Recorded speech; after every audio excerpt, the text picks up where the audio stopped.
Kisah legenda Danau Toba. Pada zaman dahulu, ada seorang petani bernama Toba. Dia tinggal menyendiri di sebuah lembah yang landai dan subur. Toba bekerja di sawah dan ladang untuk keperluan hidupnya. Selain mengerjakan ladangnya, Toba juga suka pergi memancing ikan ke sungai yang berada tak jauh dari rumahnya. Setiap kali dia memancing, mudah saja ikan didapatnya. Karena di sungai yang jernih itu, memang banyak sekali ikan. Ikan hasil pancingannya dia masak untuk dimakan. Pada suatu sore, setelah pulang dari ladang, Toba langsung pergi ke sungai untuk memancing. Tidak lama, tiba-tiba pancingnya disambar ikan, dan langsung menarik pancing itu jauh ke tengah sungai. Hati Toba menjadi gembira karena tahu bahwa ikan yang menyambar pancingnya, pasti ikan yang besar. Setelah beberapa lama dia biarkan pancingnya ditarik ikan itu ke sana kemari. Barulah pancing itu ditariknya perlahan-lahan. Ketika pancing itu disentakkannya, tampaklah seekor ikan besar tergantung dan menggelepar. Dengan cepat, ikan itu ditariknya ke darat supaya tidak lepas.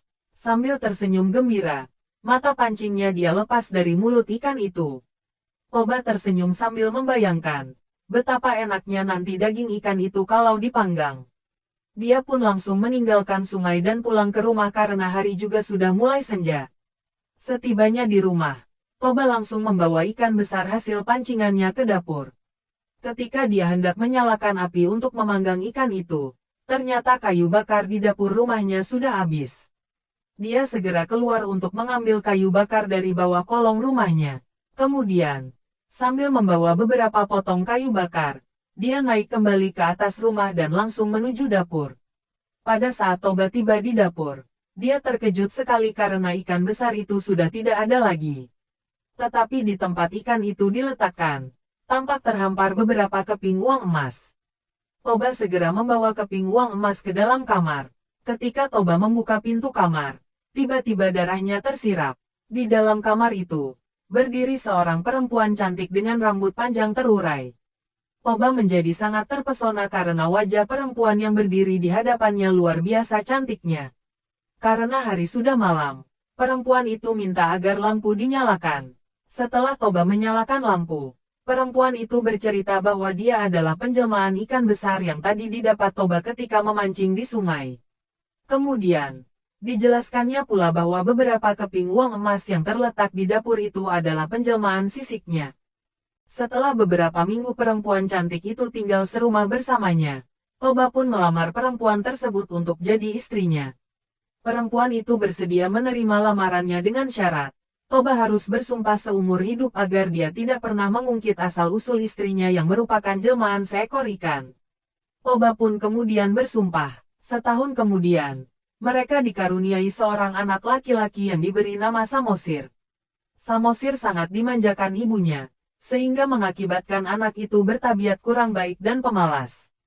Setelah cukup besar, Samosir disuruh ibunya mengantar nasi untuk ayahnya yang bekerja di ladang.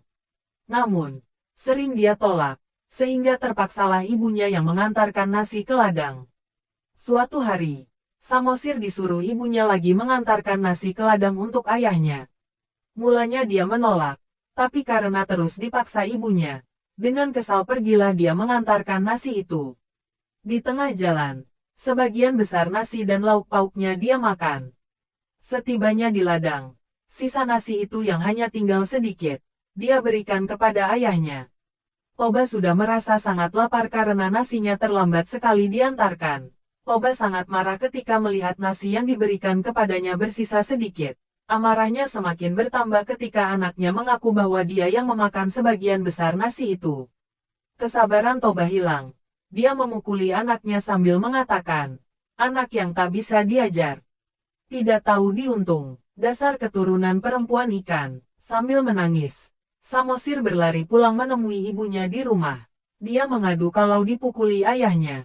Semua kata-kata cercaan ayahnya, dia ceritakan pula. Mendengar cerita anaknya itu, si ibu sedih sekali. Terutama karena suaminya sudah melanggar sumpahnya dengan kata-kata cercaan yang dia ucapkan kepada anaknya itu.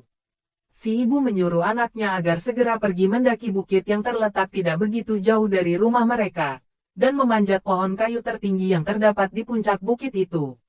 Tanpa bertanya lagi, Samosir segera melakukan perintah ibunya itu. Dia berlari-lari menuju ke bukit tersebut dan mendakinya.